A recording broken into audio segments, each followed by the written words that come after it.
Right ఇక ఎన్నికల దగ్గర పడుతున్న కొద్ది ఏపీ రాజకీయాలు రంజుగా మారుతున్నా ఇన్నాళ్లు ఒకే పార్టీలో ఉన్నవారు కూడా ఇప్పుడు పార్టీ మారగానే ప్రతి సవాళ్లు విసురుకుంటున్నారు. మోదుగుల వేణుగోపాల్ రెడ్డి గల్లా జయదేవ్ ఇందుకు ఉదాహరణగా నిలుస్తున్నారు. మోదుగుల వేణుగోపాల్ రెడ్డి టీడీపీ నుంచి వైసీపీలోకి వెళ్లిన తర్వాత గల్లా జయదేవ్పై విమర్శలు గుప్పించడంతో గుంటూరు పార్లమెంట్లో రాజకీయం రంజుగా మారింది.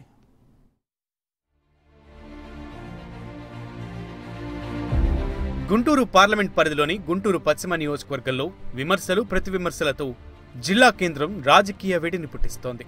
టీడీపీ నుంచి మోదుగుల వేణుగోపాల్ రెడ్డి వైసీపీలోకి వెళ్లడంపై ఎంపీ గల్లా జయదేవ్ ఘాటు వ్యాఖ్యలు చేశారు. 5 ఏళ్ల పాటు అధికారాన్ని అనుభవించి ఎన్నికల సమయానికి పార్టీ గౌరవించలేదని చెప్పడం ఎంతవరకు సమంజసమంటూ విమర్శించారు. ప్రధానంగా మోదుగులను టార్గెట్ చేస్తూ గల్లా జయదేవ్ చేసిన వ్యాఖ్యలు తీవ్ర దుమారం రేపుతున్నాయి. పశ్చిమలో పార్టీ వ్యతిరేక కార్యక్రమాలు తమ దృష్టికి వచ్చినా ఎన్నడూ మోదుగులను ఒక్క మాట కూడా అడగలేదని గల్లా ఆరోపిస్తున్నారు.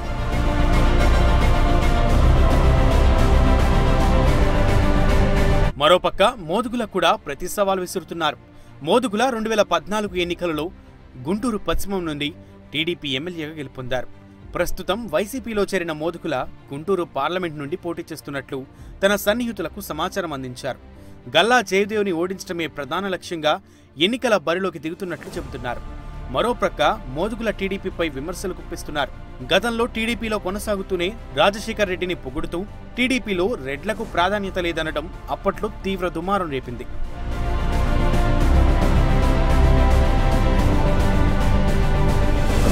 రాబోయే ఎన్నికల్లో ప్రచారం ఏ విధంగా సాగుతోందో, ఒకరిపై ఒకరు విమర్శలు ఏ స్థాయిలో చేసుకుంటారో అంటూ గుంటూరు జిల్లా ప్రజలు చర్చించుకుంటున్నారు. మోదుగుల పార్టీ వీడడంపై తెలుగు తమ్ముళ్లు సీరియస్గా ఉన్నారు. కావాలనే టీడీపీపై దుష్ప్రచారం చేస్తున్నారని మండిపడుతున్నారు. మంత్రి పదవి ఇవ్వలేదనే అక్కసుతోనే పార్టీని వీడారంటూ టీడీపీ నేతలు ఆరోపిస్తున్నారు.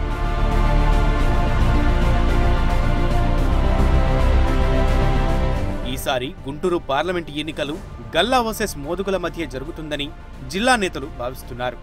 ఎన్నికల్లో గట్టి పోటీతో పాటు మాటలు తూటాల రూపంలో పేలే అవకాశం కూడా కనబడుతోంది.